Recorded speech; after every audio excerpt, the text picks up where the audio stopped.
سعید خان صاحب دامت فیوزہم سے خطاب کی گزارش کی جاتی ہے۔ اس دوران الحمدللہ وکفا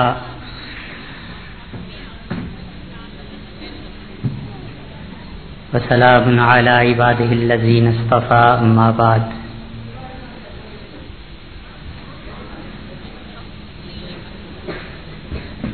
اللہ تعالی نے مشرق اور مغرب کو دیکھا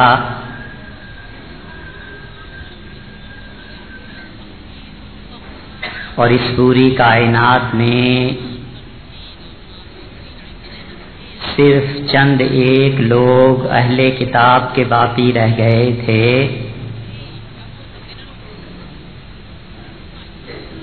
جو اللہ کی توحید اور صحیح دین پر قائم تھے، اور باقی کل جگ ظلم، جور، ناانصافی اور انسانی اغراض اور خون سے بھر چکا تھا۔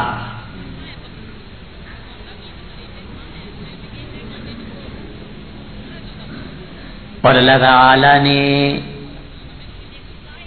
یہ فیصلہ فرمایا کہ وہ عربوں کے قبیلے میں سے قریش کو چن لے، اور اللہ نے قریش پر نظر کی اور سب سے بہتر لوگ ہاشمی تھے۔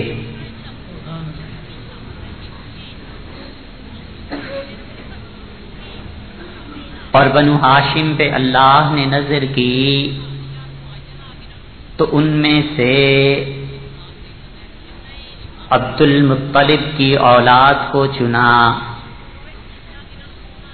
اور اللہ نے عبد المطلب کی ساری اولاد پر نظر کی اور پھر ایک شخص کو چنا اور کہا کہ یہ دل اس قابل ہے کہ ہماری وحی کا بوجھ برداشت کر سکے، اور انا سنلقی علیک قولا ثقیلا، یہ قول ثقل کو سہ سکے۔ اور اللہ نے اس ہستی کو چنا اور وہ ہستی محمد صلی اللہ علیہ وسلم تھے۔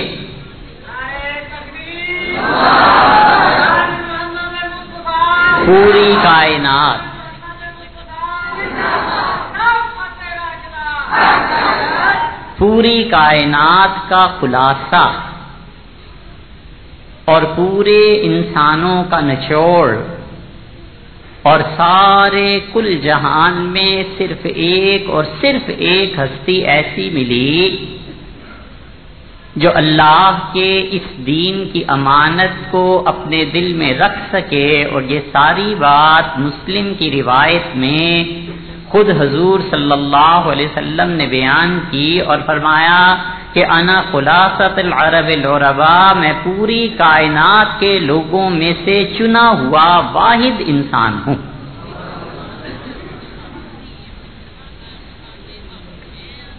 اور حضور اقدس صلی اللہ علیہ وسلم نے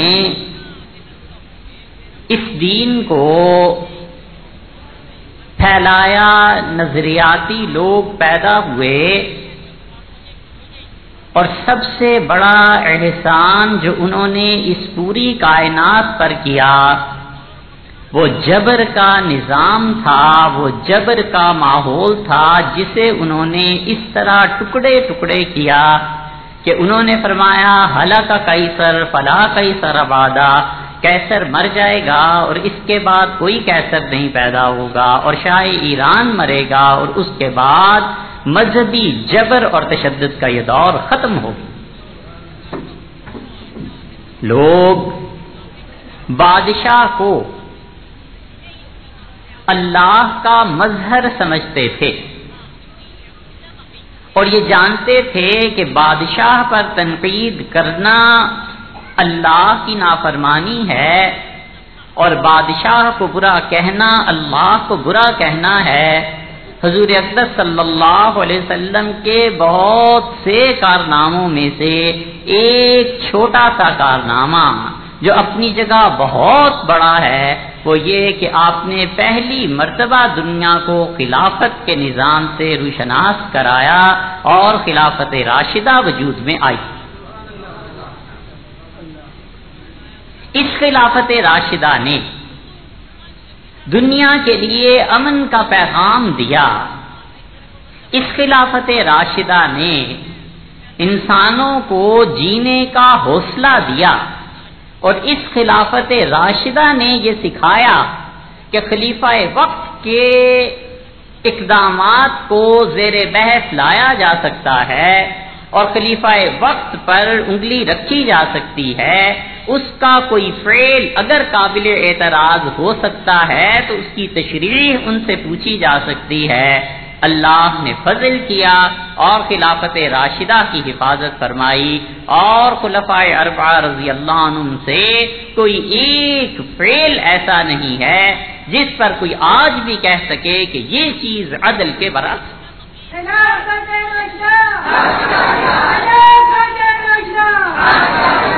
اس خلافت راشدہ کو سنبھالنے کے لیے اور اس نظام کو چلانے کے لیے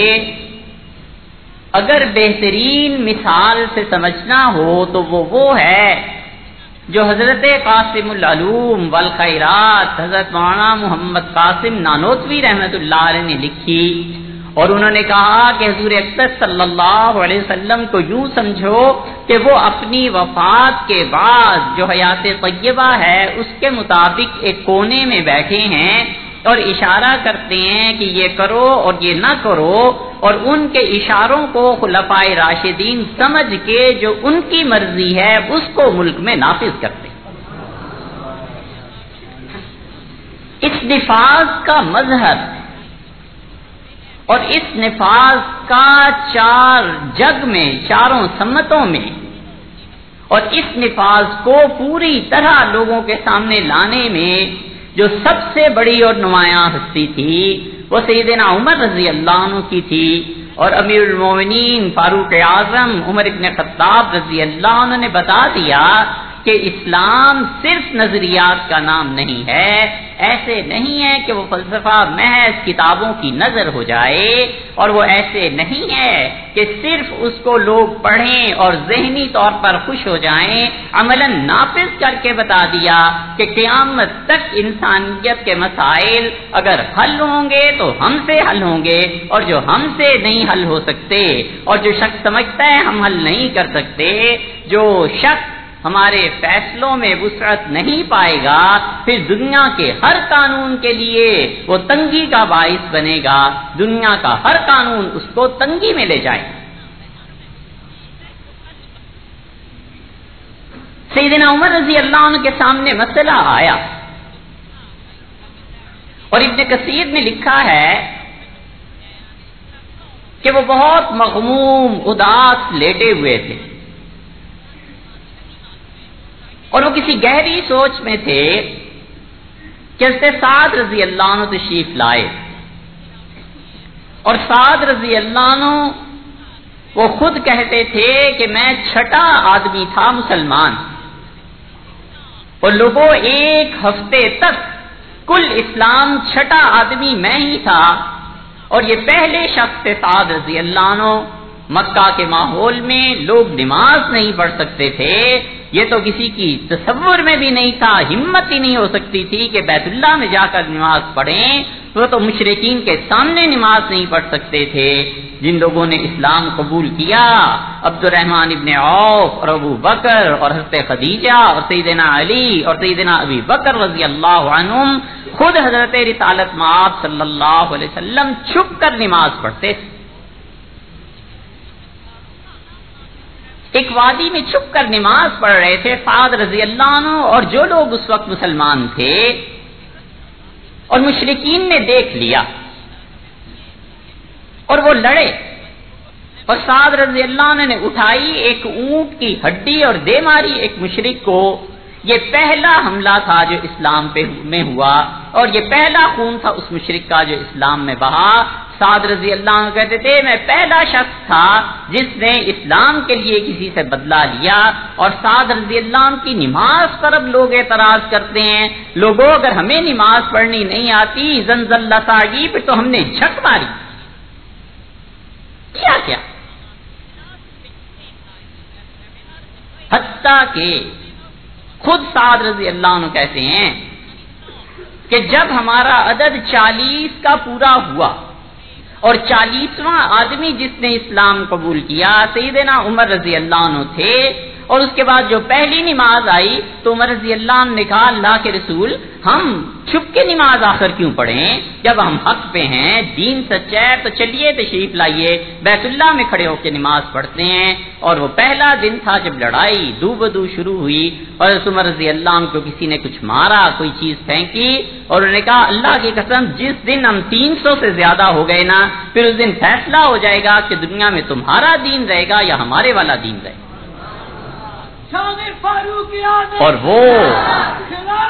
اور وہ کافر اعظم تھا عاص بن وائل سہمی،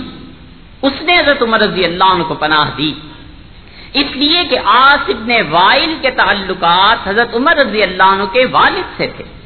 تو عاص بن وائل نے کہا لوگوں باز رہو، اس کو کچھ ہو گیا عمر کو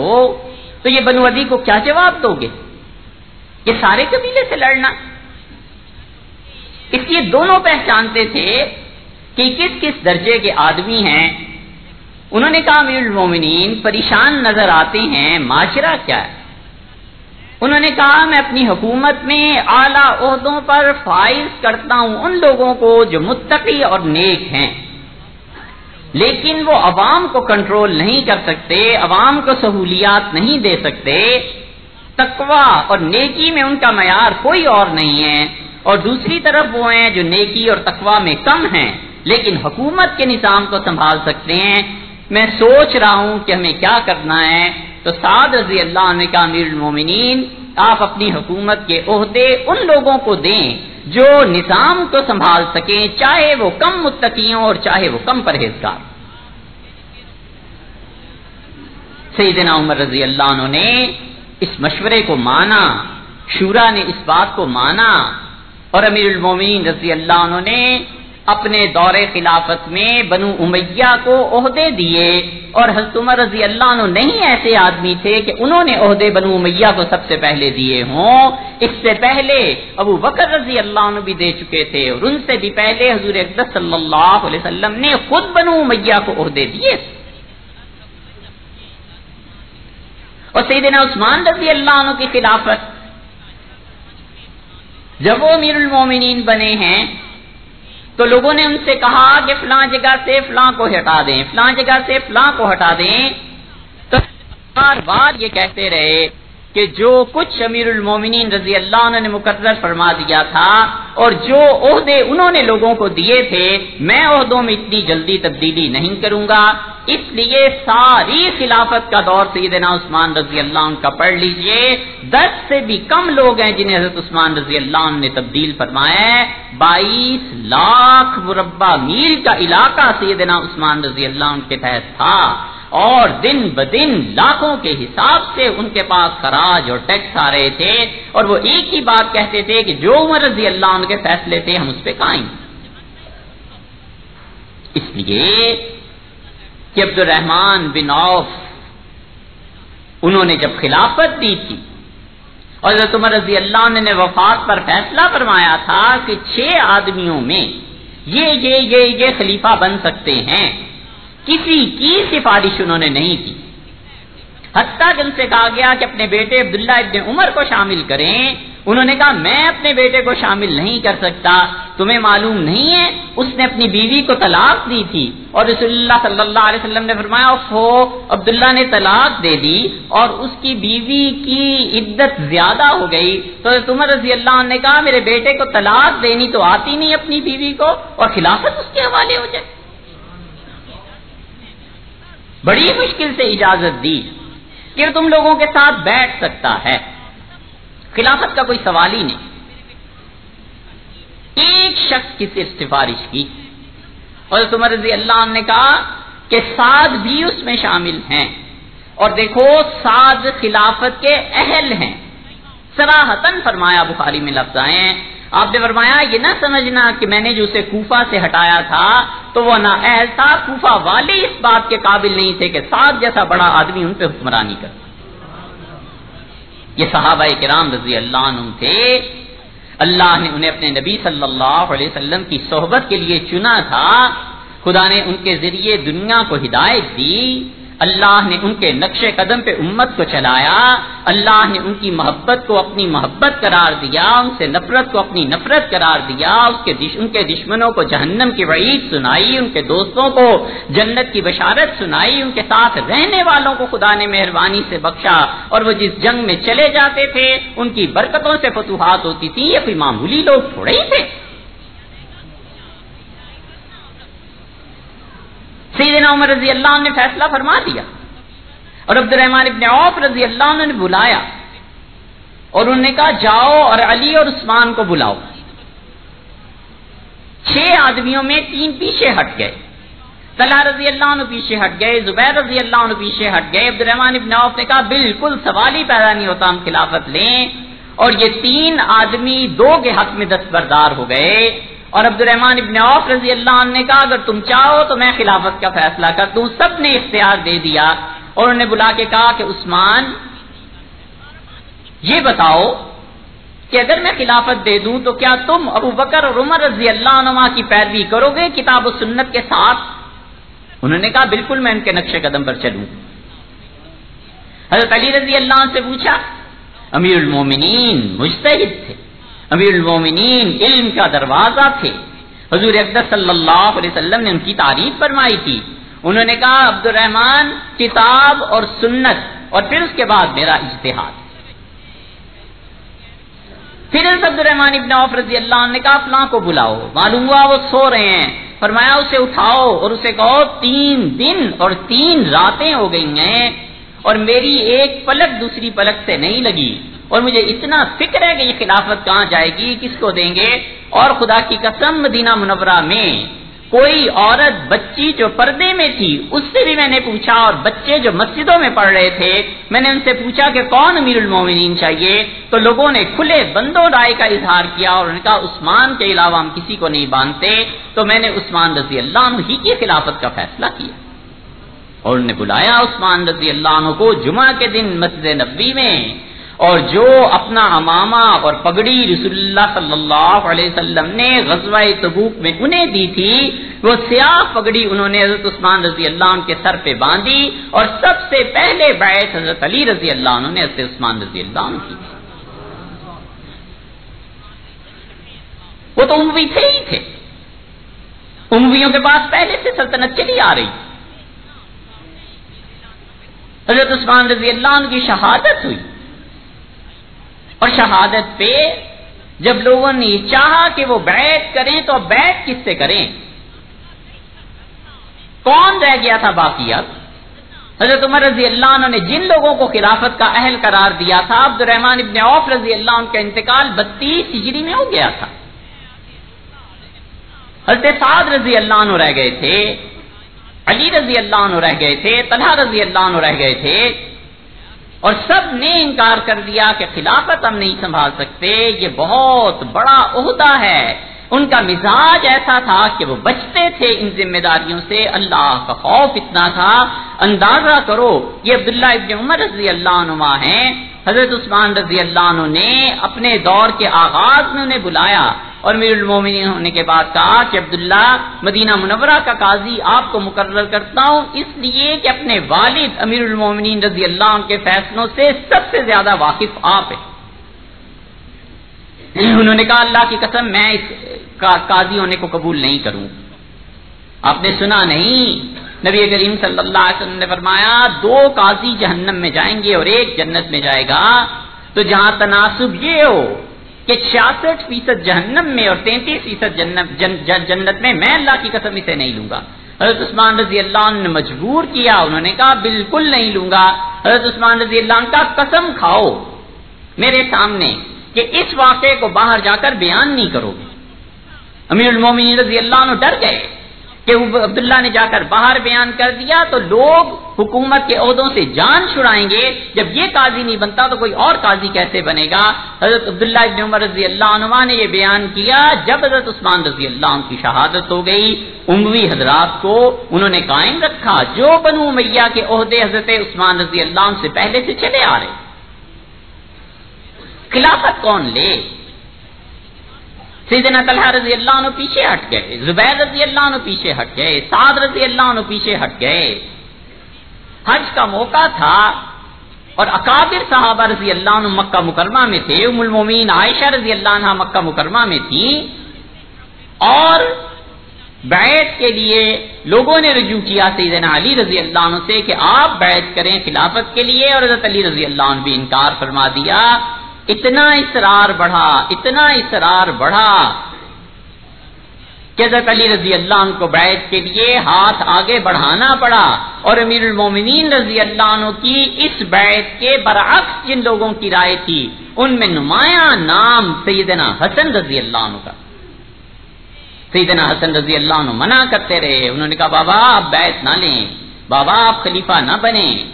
انہوں نے کہا میرے بیٹے سارے لوگ میرے پاس آئے ہیں اور کہتے ہیں کہ امیر المومنین تم بنو۔ انہوں نے کہا اچھا ابا اگر آپ کو خلافت کی بیعت لینی ہے تو آپ ایسے کریں کہ سارے عالم اسلام کے نمائندے جتنے گورنر ہیں ان کو بلا کر مدینہ منورہ میں بیعت دے، اور پھر انہیں کہیں اپنی مملکتوں میں واپس جائیں اور وہاں جو لوگ بھی ہیں ان سے وہ آپ کے نام کی بیعت لیں۔ سیدنا علی رضی اللہ عنہ نہیں مانے، اور انہوں نے کہا پورے عالم اسلام سے گورنر میں مدینہ منورہ میں جمع کر لوں، بنے گا کیا؟ انہوں نے کہا حضرت کچھ نہیں بنتا۔ سیدنا عثمان رضی اللہ عنہ کا 40 دن تک محاصرہ رہا اور مدینہ منورہ کی اطلاعات کٹی رہی، خلافت قائم رہی۔ اگر آپ انہیں بلا لیں گے مہینہ لگ جائے گا، خلافت قائم رہے گی، مگر آپ بیعت نہ لیجئے۔ یہ سیدنا حسن رضی اللہ عنہ کا تدبر تھا، یہ سیدنا حسن رضی اللہ عنہ کا سیاسی فیصلہ تھا۔ بلا شک و شبہ امیر المومنین سیدنا علی بن ابی طالب رضی اللہ عنہ اپنی فضیلت میں سب سے بڑھ کر تھے، لیکن اگر سیاسی فیصلے آپ کبھی دیکھیں سیدنا حسن رضی اللہ عنہ کے تو ان کا دماغ اور ان کا ذہن سیدنا علی رضی اللہ عنہ سے کئی مقامات پر بڑھ گیا تھا۔ ایسے ہی تو نہیں ہے، حضور صلی اللہ علیہ وسلم نے فرمایا تھا ان ابنی ھذا سید، میرا یہ بیٹا حسن تو سردار ہے، میرا یہ بیٹا تو لوگوں کا آقا ہے۔ حسن رضی اللہ عنہ منع کرتے رہے، لیکن حضرت علی رضی اللہ عنہ نے بیعت لے لی، اور پھر ہوا جو کچھ کے ہوا۔ حضرت عثمان رضی اللہ عنہ کو آخری دنوں میں حضرت معاویہ رضی اللہ عنہ حاضر ہوئے، اور انہوں نے کہا کہ عثمان آپ ہماری بات مان جائیں، ہمیں اجازت دیں مدینہ منورہ میں جو بغاوت ہو رہی ہے ان باغیوں کو ہم ٹھکانے لگائیں۔ حضرت عثمان رضی اللہ عنہ نے کہا میں ہرگز خون کی اجازت نہیں دے سکتا، فوج اور مدینہ منورہ میں خون بہائے، تمہیں پتا نہیں حضور صلی اللہ علیہ وسلم نے فرمایا تھا اللہ نے مکہ میں خون کو ناجائز قرار دیا ہے، میں مدینہ منورہ میں مسلمانوں کی خون ریزی کو حرام قرار دیتا۔ ان کا پھر امیر المومنین ہجرت کر لیں، شام چلے جائیں، ان کا ہرگز نہیں، میں حضور صلی اللہ علیہ وسلم میرے برابر میں روضہ مبارک، میں ان کی قبر اطہر ان کو چھوڑ کر کہاں جا سکتا ہوں، میں کہیں نہیں جاؤں۔ انہوں نے کہا تیسری بات مان لیں آپ خلافت چھوڑ دو۔ ان کا معاویہ رسول اللہ صلی اللہ علیہ وسلم سے فرمایا تھا کہ اللہ تمہیں ایک قمیص پہنائے گا اور لوگ چھیننا چاہیں گے عثمان، وہ قمیص لوگوں کو نہ دینا، وہ یہی خلافت ہے۔ اور پھر فرمایا کہ معاویہ ایک دن میں گزر رہا تھا اور سخت دھوپ پڑ رہی تھی اور میں نے سر پہ چادر رکھ لی دھوپ سے بچنے کو، اور رسول اللہ صلی اللہ علیہ وسلم مسجد نبوی میں بیٹھے ہوئے تھے، اور آپ نے فرمایا اس امت میں ایک فتنہ آئے گا اور اس فتنے کے دن یہ جو آدمی جا رہا ہے نا یہ حق پہ ہوگا۔ صحابہ رضی اللہ عنہ میری طرف دوڑے، دور سے نظر کچھ نہیں آ رہا تھا، آ کے مجھے بتایا کہ عثمان خوشخبری ہے، مبارک ہو، حضور صلی اللہ علیہ وسلم نے فرمایا امت میں ایک فتنہ پیدا ہو جائے گا اور یہ شخص حق پہ ہوگا، تو اس لیے معاویہ میں حق پہ ہوں، میں کہیں ہجرت نہیں کرتا حضور صلی اللہ علیہ وسلم کو چھوڑ کے، نہ خلافت چھوڑتا ہوں۔ انہوں نے کہا پھر حضرت چوتھی بات یہ ہے کہ آپ شہید ہونے کے لیے تیار۔ یہ حضرت معاویہ رضی اللہ عنہ کی فراست تھی،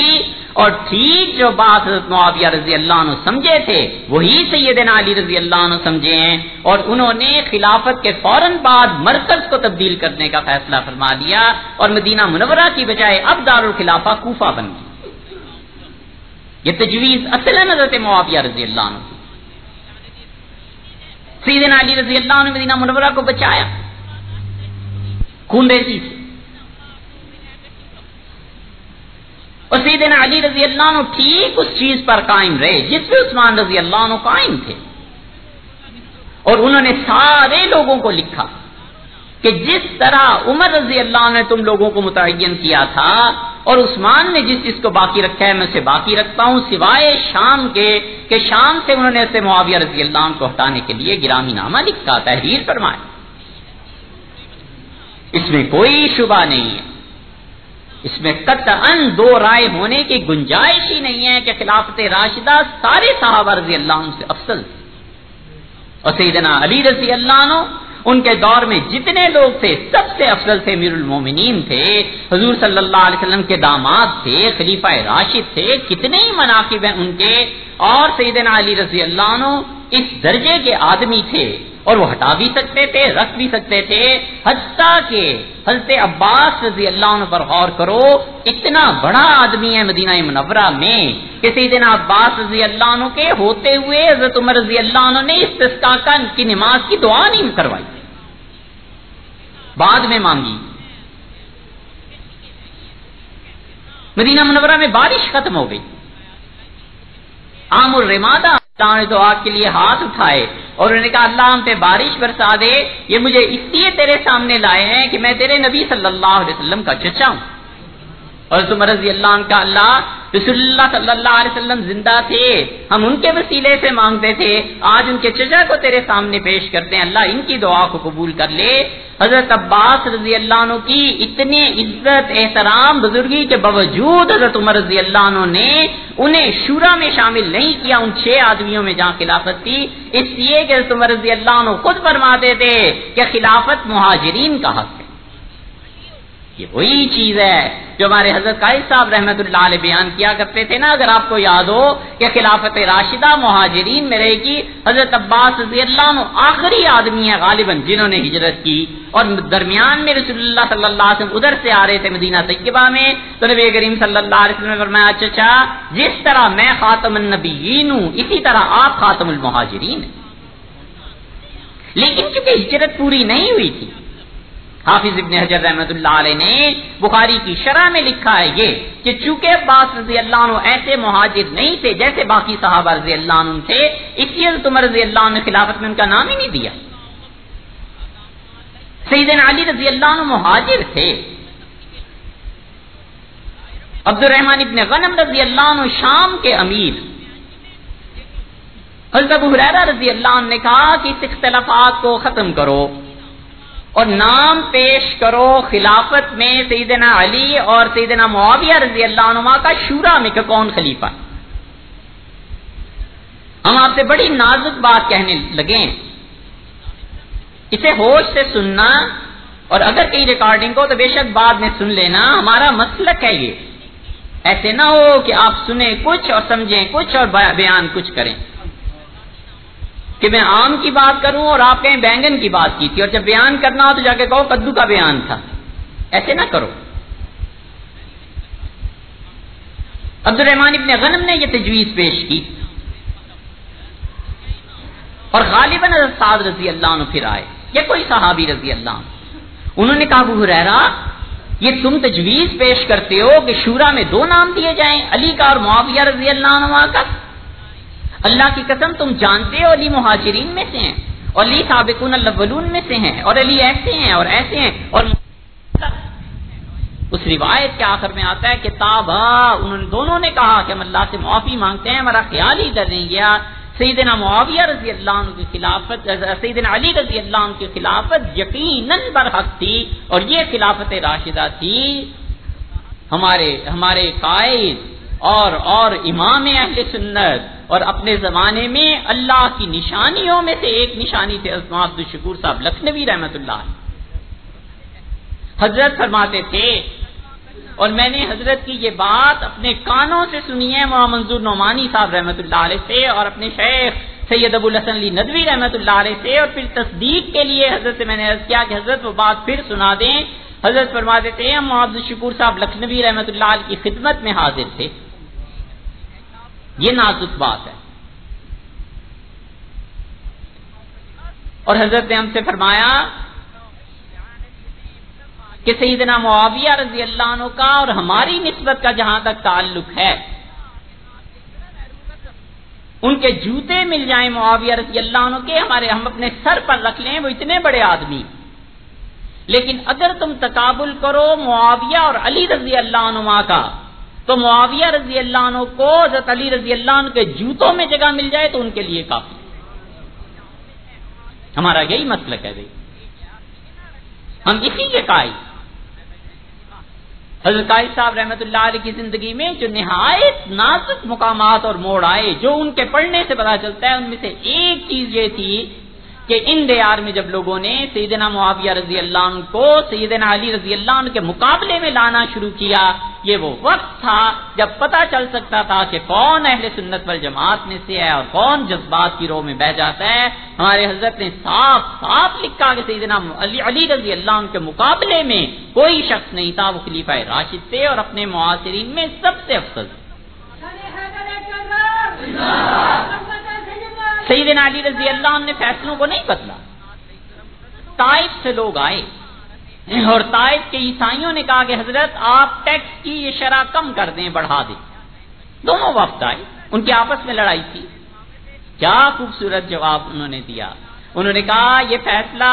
حضرت عمر رضی اللہ عنہ نے کیا تھا، البار بڑے نیک آدمی تھے، الراشد صحیح معنی میں خلیفہ راشد تھے، علی کی ہمت نہیں ہے کہ جو فیصلہ عمر کر دے علی سے بدل دے۔ سیدنا علی رضی اللہ عنہ نہیں بدلا۔ اور بنو امیہ وہ ملک کے گوشے گوشے میں تھے، ہر جگہ چھائے ہوئے تھے، ہر جگہ ان کی حکومتیں تھیں، اور اتنا احترام تھا، اتنا ادب تھا سیدنا علی رضی اللہ عنہ کا۔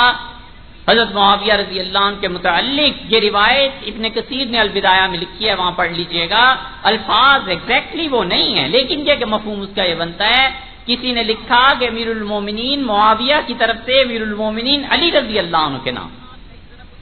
انہوں نے خط لکھوایا، تو اس معاویہ رضی اللہ عنہ نے قلم اٹھایا اور اپنے نام کے ساتھ امیر المومنین کاٹ دیا اور فرمایا تم علی کی عظمت کو نہیں سمجھتے ہو، لیکن میں جانتا ہوں کہ امیر المومنین وہی۔ اتنا ادب تھا حضرت علی رضی اللہ عنہ کا،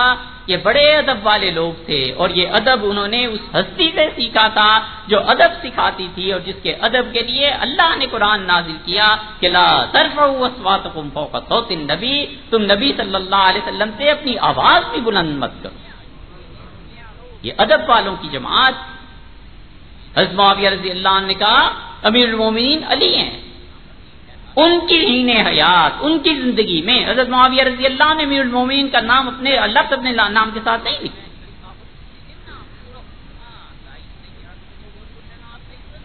اور جب ان کا انتقال ہو رہا تھا حضرت معاویہ رضی اللہ عنہ کا، تو انہوں نے کہا لوگوں میں بہت تھک گیا ہوں حکومت کر کے، اور لوگوں بس اللہ کے پاس اب جانا چاہتا ہوں،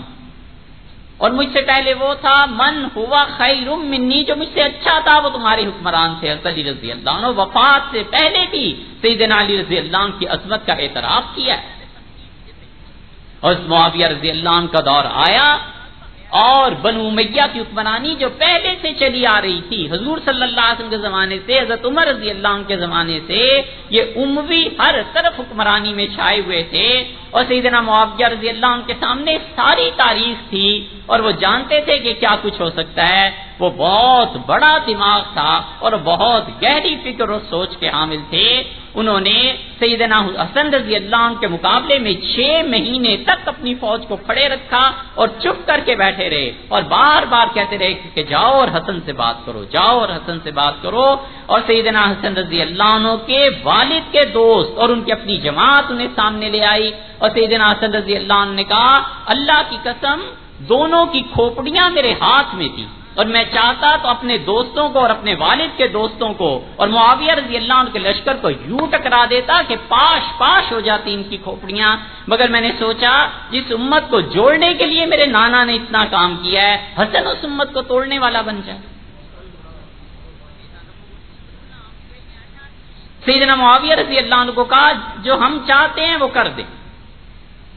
حضرت معاویہ رضی اللہ عنہ نے مہر لگوائی اور سادہ کاغذ بھیج دی اور فرمایا تم دونوں بھائی جو کچھ لکھ دو مجھے منظور ہے۔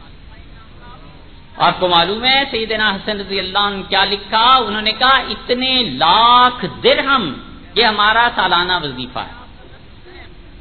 اور اتنے لاکھ میرے بھائی کو ملیں گے، اور اتنے لاکھ مدینہ منورہ میں فلاں کو ملیں گے اور فلاں کو ملیں گے۔ حضرت معاویہ رضی اللہ عنہ نے بلایا اور فرمایا حسن آپ اس سے بھی زیادہ لکھ دیتے تو مجھے انکار نہیں تھا، میں نے تو سادہ کاغذ بھیجا تھا۔ اور حسن رضی اللہ عنہ وہ اتنے کھلے دل کے آدمی تھے کہ انہیں نکاح کرنا تھا، اور نکاح میں معلوم ہے حق مہر انہوں نے کیا دیا؟ جب رشتے کی منظوری آ گئی اور انہوں نے کہا حضرت حق مہر بھیج دیں تو 100 باندیاں ہر ایک کے ہاتھ پر 1,000 دینار رکھے، اور فرمایا میری بیوی سے جا کے تم سب کہہ دینا کہ میں نے اس پیسے کو تم 100 کی 100 خواتین کو ان کی خدمت کے لیے کر دیا ہے، یہ ان کا حق ہے۔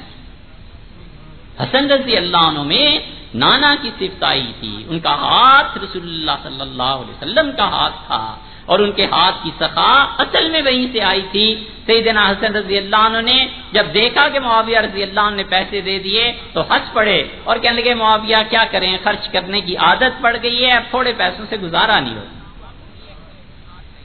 تعزیت پہ آئے حضرت معاویہ رضی اللہ عنہ اور کہنے لگے حسین آپ کے بڑے بھائی حسن اتنے ٹھنڈے مزاج کے تھے، اتنے ٹھنڈے مزاج کے تھے کہ میں نے عمر بھر ان سے سب سے سخت جو جملہ سنا ہے وہ ایک ہی مرتبہ جب میرے سامنے لوگ انہیں لے آئے اور اشتعال دلایا تو انہوں نے غصے میں بس ایک جملہ کہا، اور انہوں نے کہا اللہ کی قسم میرے مخالفین جو کچھ چاہتے ہیں اس میں کامیاب ہرگز نہیں ہو سکتے، بس اتنا کہا۔ حضرت معاویہ رضی اللہ عنہ کے دور میں بنو امیہ تھے، سیدنا حسن رضی اللہ عنہ نے صلح کی تھی، حضرت معاویہ رضی اللہ عنہ نے خط لکھا حضرت حسین رضی اللہ عنہ کہ میں دیکھ رہا ہوں کہ حسن کے انتقال کے بعد آپ کو لوگ کوشش کر رہے ہیں میرے مقابلے میں لانے کی، لیکن حسین ہمارا اور آپ کا معاہدہ ہے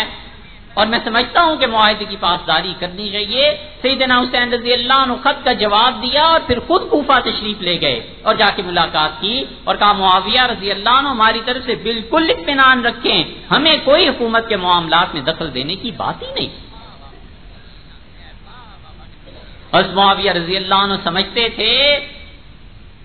یہ جو لوگ کہتے ہیں نا کہ یزید کو خلافت دے دی، یزید کو خلافت دے دی،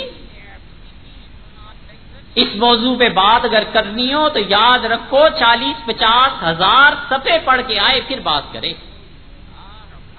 بچوں کے کھیل نہیں ہیں۔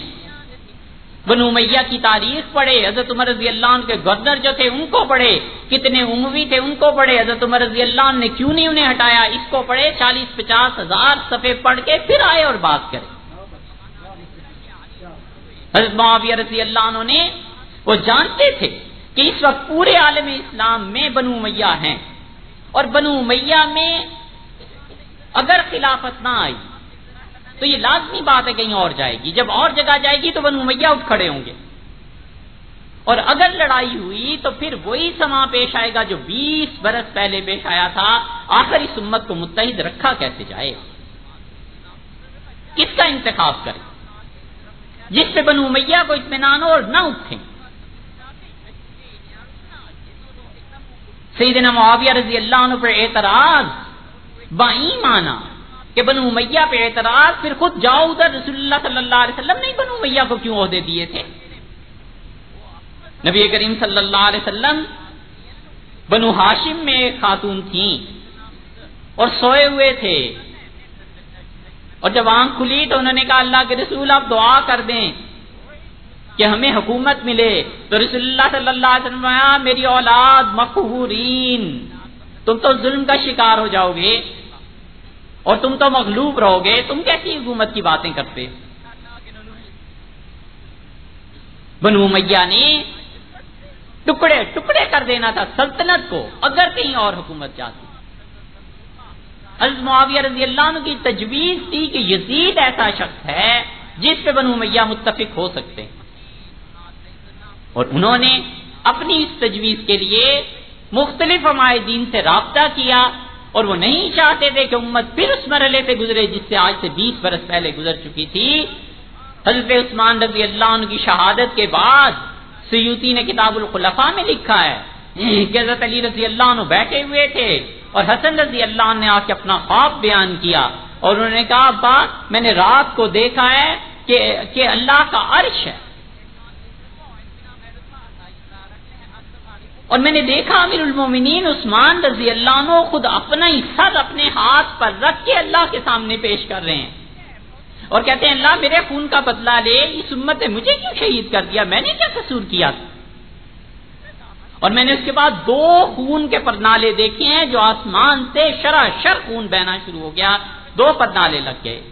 حسن رضی اللہ عنہ کے اس خواب سے علی رضی اللہ عنہ کے دوست پریشان ہو گئے، اور انہوں نے کہا آپ دیکھتے ہیں آپ کا بیٹا کیا کہہ رہا ہے. انہوں نے کہا جو کچھ اس نے دیکھا ہے وہی تو کہہ رہا ہے.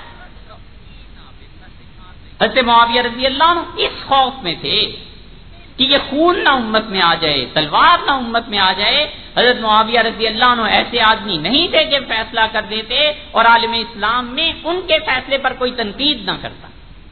وہ دور گزر گیا تھا جب بادشاہوں کو اور خدا کو ایک سمجھا جاتا تھا. یہاں تو لوگ 2 چادریں سے 3 چادریں کوئی کر دے تو اٹھ کھڑے ہوتے تھے. یاد ہے آپ کو حضرت عمر رضی اللہ عنہ کا واقعہ؟ حضرت معاویہ رضی اللہ عنہ ممبر پر بیٹھے اور انہوں نے کہا کہ لوگوں اگر میں تم پر ظلم کرنے لگوں اور اسلام کے خلاف کروں تو تم کیا کرو گے؟ چپ ہو گئے، جمعہ پڑھا دیا. اگلے جمعے، پھر اگلے جمعے، تیسرے جمعے میں ایک بوڑھا کھڑا ہوا اور اس سے تلوار دکھا کے کہا معاویہ اگر تم ٹیڑے ہوئے نا تو ہم سیدھا کرنا بھی جانتے ہیں، اس سے کر دیں. حضرت معاویہ رضی اللہ عنہ کا اللہ کا شکر ہے اس امت میں ایسے ہیں کہ اگر معاویہ ٹیڑھا چلے گا تو لوگ اسے سیدھا کر دیں. اور انہوں نے کہا میں نے رسول اللہ صلی اللہ علیہ وسلم سے سنا تھا کہ ایسے ظالم لوگ آ جائیں گے کہ ان پر جو تنقید کرے گا انہیں برا کہے گا وہ اس کی گردن اڑا دیں گے، اور جو لوگ ایسے کریں گے وہ ظالم ہوں گے اس امت کے، وہ بادشاہ اور حکمران. میں نے 3 جمعے تک مسلسل اس لیے بات کی ہے کہ میں دیکھوں میری اپنی حیثیت کیا ہے، اور لوگوں اگر میں غلط کروں تو تم مجھے سیدھا کرو گے یا نہیں کرو گے. اتنا بڑا فیصلہ کہ یزید کو خلافت دے دی جائے، ایسے نہیں تھا کہ لوگ اس پہ چپ بیٹھ جائیں. لوگوں نے معاویہ رضی اللہ عنہ سے اختلاف کیا. اس وقت عبد الرحمن بن ابو بکر رضی اللہ عنہ زندہ تھے، اور عبد الرحمن بن ابو بکر رضی اللہ عنہ نے کہا مدینہ منورہ میں، انہوں نے کہا جائیں اور معاویہ رضی اللہ عنہ سے کہہ دیں کہ ہم ہرگز یزید کی بیعت نہیں کرتے. تو مدینہ منورہ میں مروان نے ان سے کہا کہ بیعت کرو، اور یہ سنت ابی بکر و عمر، ابو بکر اور عمر کی سنت ہے. مروان کا خیال یہ تھا یا اس کا کہنا یہ تھا کہ بیعت کسی بھی خلیفہ کی عمر اور ابو بکر رضی اللہ عنہ کی بھی ہوئی ہے، آپ بھی بیعت کر لیں. یہ سمجھے عبد الرحمن رضی اللہ عنہ کہ باپ کے بعد بیٹے کی خلافت یہ ابو بکر اور عمر رضی اللہ عنہ کی سنت ہے. مروان یہ کہہ رہا ہے. انہوں نے ترت جواب دیا اور انہوں نے کہا سنت قیصر و کسرا، یہ قیصر اور کسرا کے حکمرانوں کے طریقے ہیں، ہمارا طریقہ نہیں. نہ ابو بکر نے اپنے بیٹے کو خلافت دی اور نہ عمر رضی اللہ عنہ نے اپنے بیٹے کو خلافت دی. اس لیے جو لوگ یہ پوچھتے ہیں کہ صحابہ رضی اللہ عنہ کہاں تھے، وہ کیوں نہیں بولے؟ کون نہیں بولا بھائی؟ پڑھتے ہیں نہیں خام خواہ صحابہ رضی اللہ عنہ پہ اعتراض. حضرت معاویہ رضی اللہ عنہ کے فیصلے پر بات کرنے والوں نے بات کی ہے، حتیٰ کہ عبد الرحمن بن ابو بکر رضی اللہ عنہ کا انتقال ہو. اور 60 ہجری میں حضرت معاویہ رضی اللہ عنہ کا بھی انتقال ہو گیا رجب میں. اور حضرت معاویہ رضی اللہ عنہ سمجھ چکے تھے کہ اب امت میں خیر اسی میں ہے کہ میں ایک تجویز رکھ دوں کہ میرے بیٹے کی بیعت کر لو. امت بعد میں اہل حل و عقد بھی زندہ ہیں، صحابہ کرام رضی اللہ عنہ زندہ ہیں، شورا بھی قائم ہے. شورا نہیں مانے گی نا صحیح، شورا کسی اور کو منتخب کر لے گی. انہوں نے اپنے بیٹے کی خلافت کے لیے تجویز دی کہ یہ ہو جائے بس. اس لیے جو لوگ کہتے ہیں کہ صحابہ رضی اللہ عنہ کہاں تھے؟ بھئی صحابہ رضی اللہ عنہ زندہ تھے، کوئی معاشرے میں جبر نہیں تھا جیسے معاویہ رضی اللہ عنہ لوگوں کی زبان بند کر دی ہو، قطعاً نہیں، انہوں نے ایک تجویز دی اور امت کے خیر کے لیے دی، اور یزید کو پتا تھا کہ اس کے خلاف کون کون اٹھ سکتا ہے۔ 26 ہجری میں یزید پیدا ہوا ہے، خود حساب کر لو، 22 ہجری میں عمر رضی اللہ عنہ کی شہادت ہوئی، سیدنا عثمان رضی اللہ عنہ کے زمانے میں وہ پیدا ہوا 26 ہجری میں، اور اس نے اپنا بچپن ننھال میں گزارا جہاں آزادی تھی، اور 26 ہجری کے بعد 60 ہجری میں 61 ہجری میں یہ واقعہ پیش آ رہا ہے۔ لڑکے کی عمر کیا تھی؟ 33-34 برس، اور سیدنا معاویہ رضی اللہ عنہ کے انتقال کی اطلاع پہنچی مدینہ منورہ، اور یزید نے خط لکھا اور اس نے کہا کہ حسین ابن علی سے بیعت لو۔ صحابہ رضی اللہ عنہ تھے کتنے؟ اس سے بھی تو نظر کرنی چاہیے۔ عبداللہ ابن عباس رضی اللہ عنہ زندہ تھے، عبداللہ ابن زبیر رضی اللہ عنہ زندہ تھے، حسین ابن علی رضی اللہ عنہ زندہ تھے، سعد رضی اللہ عنہ زندہ تھے، ابو سعید خدری رضی اللہ عنہ تھے، مدینہ منورہ میں جابر ابن عبداللہ رضی اللہ عنہ زندہ تھے، سہل ابن سعد ساعدی رضی اللہ عنہ زندہ تھے، حضرت ابو برزہ اسلمی رضی اللہ عنہ زندہ تھے۔ پورے عالم اسلام میں یہ چند ایک ہستیاں تھیں، لیکن ان ہستیوں میں سے سیاست سے کس کو غرض تھی، کس کا تعلق تھا؟ سعد رضی اللہ عنہ تو کنارہ کش ہو گئے، سیدنا علی رضی اللہ عنہ اور حضرت معاویہ رضی اللہ عنہ کے اختلاف کے بعد لوگ گئے،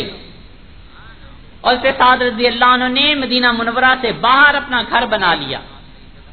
بڑا کھلا گھر بنایا، اور ایک دن ایک گھوڑا سوار دوڑتا ہوا آیا اور گرد اٹھ رہی تھی۔ حضرت سعد رضی اللہ عنہ نے کہا یہ ہے فراست، اور یہ ہے صاحب نظر کا کشف۔ انہوں نے کہا اس غبار میں فتنے کی بو آتی ہے، اور یہ جو آنے والا ہے اللہ اس کے فتنے سے محفوظ رکھے۔ اور جب گرد بیٹھی تو حضرت سعد رضی اللہ عنہ کا بیٹا تھا عمر، اور اس نے کہا ابا خلافت کے لیے اختلاف ہوا ہے، اور آپ کو حضرت عمر رضی اللہ عنہ نے منتخب کیا تھا، آپ کیوں نہیں اٹھتے، کیوں نہیں جا کے خلافت لے لیتے؟ انہوں نے کہا بیٹے چپ رہ، رسول اللہ صلی اللہ علیہ وسلم نے فرمایا تھا مومن انسان جو تنہائی میں لوگوں سے چھپ کے زندگی گزار لے وہ زیادہ اچھا ہے بجائے اس کے کہ وہ دنیا داری میں آئے۔ تو میں ایک گوشہ نشین ہو گیا ہوں، سعد رضی اللہ عنہ تو جہاں رہ گئے۔ مدینہ منورہ میں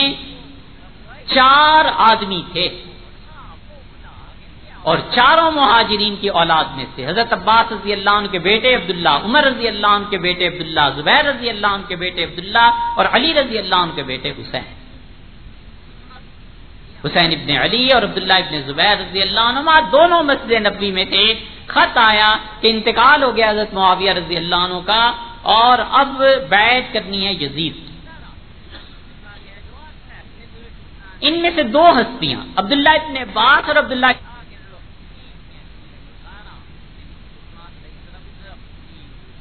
کہیں بھی تھے، مورخین کا اس میں اختلاف ہے۔ حضرت حسین رضی اللہ عنہ نے صاف جواب دیا، اور انہوں نے کہا دیکھو جس وقت سارے اہل مدینہ ہم بھی اس وقت سوچیں۔ عبداللہ ابن زبیر رضی اللہ عنہ نے کہا کہ میں اس پہ سوچوں گا، اور اس وقت عالم اسلام کی حالت یہ تھی کہ مکہ مکرمہ پہ حکومت تھی عمر بن سعید بن العاص کی، اور مدینہ منورہ میں ولید ابن عقبہ بن ابی سفیان تھا، اور کوفہ میں نعمان ابن بشیر تھے، اور بصرہ میں عبید اللہ ابن زیاد تھے۔ یہ پورا عالم اسلام آپ کی نظر میں۔ مدینہ منورہ میں ولید بن عقبہ بن ابو سفیان جو تھے، ابو سفیان رضی اللہ عنہ کے پوتے تھے، وہ بھی تھے، اور ولید جیسا بھی شخص تھا نرم دل۔ سیدنا حسین رضی اللہ عنہ سے کہنے لگا کہ حسین آپ بیعت نہیں کرتے تو میں جبر نہیں کرتا، لیکن جس دن لوگ آئیں آپ بھی آئیے۔ کسی نے اسے کہا ولید پکڑ لو حسین کو ورنہ یہ قابو میں نہیں آئے گا۔ اس نے کہا خدا کی قسم پوری دنیا اپنے خزانوں سمیت مجھے دے دو تو میں اس کو قبول نہ کروں حسین ابن علی کے خون کے عوض میں۔ یہ تمہیں پتا نہیں حضور اقدس صلی اللہ علیہ وسلم کی صاحبزادی کا بیٹا ہے۔ ولید طبعاً نرم تھا۔ عبداللہ ابن زبیر رضی اللہ عنہ راتوں رات اپنے بھائیوں کو لے کے نکلے، اور جعفر ابن زبیر رہ گئے تھے. جعفر ابن زبیر پہ سختی ہوئی کہ تم بیعت کرو. منذر ابن زبیر پہ سختی ہوئی کہ بیعت کرو. یہ حضرت زبیر رضی اللہ عنہ کے 9 بیٹے تھے. 4 بیویاں تھیں اور 9 بیٹے تھے. بیٹیاں تو اس کے علاوہ ہیں. غالباً 15 کل اولاد تھی ان کی. اور زبیر رضی اللہ عنہ کوئی معمولی آدمی تھے. صحیح بخاری میں آیا ہے کہ وہ سیدنا علی رضی اللہ عنہ کے مقابلے میں تھے اور انہوں نے اپنے اسی بیٹے عبداللہ کو بلایا اور انہوں نے کہا میرے بیٹے آج کے دن مجھے لگتا ہے سوائے مظلوم کے کوئی شہید نہیں ہوگا. اور میرے بیٹے عبداللہ ان اکبر امی علی الدین، تیرے والد پہ سب سے زیادہ بوجھ جس چیز کا ہے نا وہ قرض ہے. آپ خوب جانتے ہیں کہ عربوں میں غلامی کا نظام چلتا تھا، غلام ہوتے تھے. اور انہوں نے کہا میرے بیٹے میں نے بہت قرض دینا ہے اور جب قرض والے تمہارے پاس آئیں اور کہیں کہ زبیر نے قرض لیا تھا تو تم میرے مولا میرے آقا سے کہنا میرا قرض ادا کر دے. عبداللہ خود کہتے ہیں کہ میں بڑا حیران ہوا اور میں نے اپنے والد زبیر سے کہا مم مولا آپ تو آزاد ہیں، باپ کا کون آقا ہے؟ انہوں نے کہا آنی اللہ، تیرا باپ زبیر اللہ کا غلام ہے، میرے مولا سے کہنا میرا قرض ادا کر. بڑی طویل حدیث ہے. عبداللہ ابن زبیر کہتے تھے قرض والے آتے تھے، میں دروازہ بند کر کے 2 رکعتیں پڑھتا تھا اور میں کہتا تھا تیرے ایک غلام زبیر نے کہا تھا کہ تو قرض ادا کر دے، اب لوگ آئے ہیں اب کیا کروں. اور اس سے زبیر رضی اللہ عنہ کا ترکہ تقسیم ہوا 4 سال بعد. اور اس سے عبداللہ رضی اللہ عنہ کہتے ہیں اتنی برکت دی زبیر کے رب نے ہمارے مال میں کہ میں نے اپنی ایک ماں کو 1 کروڑ روپے سے زیادہ دیا. یہ بخاری میں آئی ہے روایت پڑھو. یہ عبداللہ ابن زبیر رضی اللہ عنہ چلے. حسین ابن علی رضی اللہ عنہ رہ گئے اور عبداللہ ابن عباس رضی اللہ عنہ رہ گئے. اور رجب کے ختم ہونے میں ابھی 2 دن باقی تھے کہ سیدنا حسین ابن علی رضی اللہ عنہ چلے اور جانے سے پہلے محمد ابن حنفیہ اپنے بھائی سے ملے، وہ بھی سیدنا علی رضی اللہ عنہ کی اولاد تھی، اور کہا بھائی میں جاتا ہوں. ان کا کہاں جاتے ہیں؟ انہوں نے کہا عراق جاتا ہوں. کہا عراق سے یہ خطوط آئے اور لوگوں نے کہا معاویہ رضی اللہ عنہ کا انتقال ہو گیا اور ہمارا کوئی امیر نہیں ہے، آپ آئیں اور آپ ہماری قیادت کریں. پہلا آدمی جس نے مخالفت کی ہے سیدنا حسین رضی اللہ عنہ کی محمد ابن حنفیہ رضی اللہ عنہ تھے. انہوں نے کہا حسین مت جائیے، آپ کو پتا نہیں والد کے ساتھ ان کوفہ والوں نے کیا کیا، شہید کر دیا، اور بڑے بھائی کے ساتھ کیا کیا، حسن رضی اللہ عنہ کے ساتھ انہیں تنگ کر دیا، اتنا کہ ان سے تنگ آ گئے، اب یہ آپ کو سامنے لانا چاہتے ہیں، مت جائیے. سیدنا حسین رضی اللہ عنہ چپ ہو گئے. اور ولید نے مدینہ منورہ میں کوئی اتنی سختی نہیں کی، یہ نکل گئے. اور یزید کو جب اطلاع ملی کہ ولید نے کوئی سختی نہیں کی تو اس نے عمر بن سعید بن العاص کو لکھا کہ مکہ مکرمہ بھی اور مدینہ منورہ بھی تمہارے حوالے ہے، دونوں جگہ کے گورنر تم ہو گئے. اور اس کے بعد کوفہ میں نعمان ابن بشیر رضی اللہ عنہ تھے. نعمان ابن بشیر رضی اللہ عنہ صحابی تھے، پہلے بچے ہیں جو مدینہ منورہ میں پیدا ہوئے، سب سے پہلی ولادت. لیکن وہ امید سے وہ عورت تھی، وہ مکہ مکرمہ سے ہجرت میں اس حال میں آئی کہ بچہ ان کے پیٹ میں تھا. وہ اسماء رضی اللہ عنہ تھی، وہ ابو بکر رضی اللہ عنہ کے نواسے تھے. عبداللہ ابن زبیر پیدا ہوئے اور یہودیوں نے کہہ دیا تھا کہ ہم نے تم لوگوں پر جادو کر دیا ہے اور آئندہ تمہارے ہاں کوئی بچہ پیدا نہیں ہوگا. عبداللہ ابن زبیر جس دن پیدا ہوئے، حضرت ابو بکر رضی اللہ عنہ خود کہتے تھے کہ میرے اس نواسے کی پیدائش پہ مدینہ منورہ میں گلیاں گونج اٹھی، لوگوں نے اللہ اکبر کا نعرہ لگایا کہ یہودیوں نے جھوٹ بولا. اسی لیے جب عبداللہ ابن زبیر کی شہادت ہوئی اور شام والوں نے اللہ اکبر کہا ہے تو عبداللہ ابن عمر سن رہے تھے. انہوں نے کہا جنہوں نے اس بچے کی پیدائش پہ اللہ اکبر کہا تھا، ظالموں وہ تم سے کہیں زیادہ اچھے تھے جو آج اس کی شہادت پہ اللہ اکبر کہتے. عبید اللہ ابن زیاد کو بصرہ بھی دے دیا، نعمان ابن بشیر رضی اللہ عنہ کو ہٹا دیا،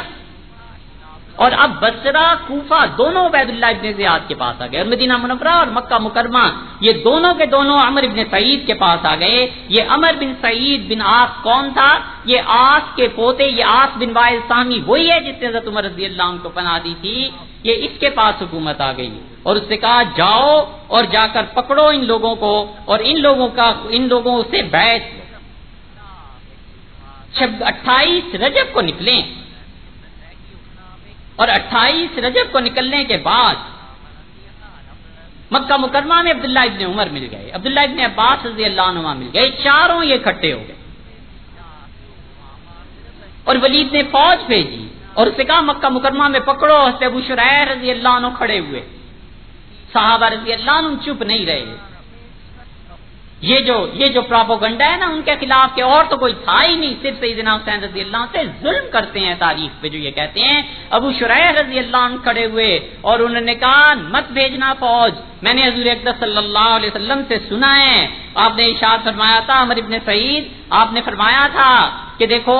اللہ نے اس مکہ کو امن کا شہر قرار دیا ہے اور یہ مکہ امن میں ہے، اور میرے لیے اللہ نے چند گھنٹوں کے لیے جائز قرار دیا کہ میں فوج جہاں لے کر آ جاؤں، اور میرے بعد بھی اس کی عزت لوٹ آئے گی۔ اگر کوئی شخص یہ کہے کہ نبی صلی اللہ علیہ وسلم نے مکہ میں لڑائی کی تو اسے کہنا تم جھوٹ بولتے ہو، اللہ نے اپنے نبی کو اجازت دی تھی، تمہیں اجازت نہیں تھی۔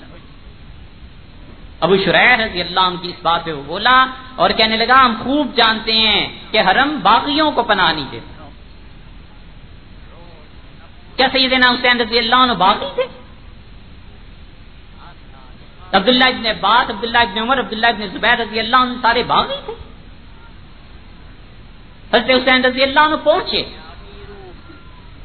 اور بیعت کے لیے بات شروع ہوئی،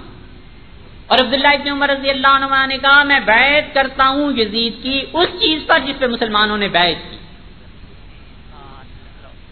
کسی نے کہا آپ تلوار نکالیں اور لڑیں،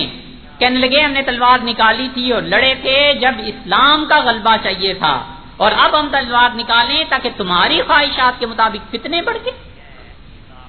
اللہ کی قسم لوگ مجھے خلافت دیں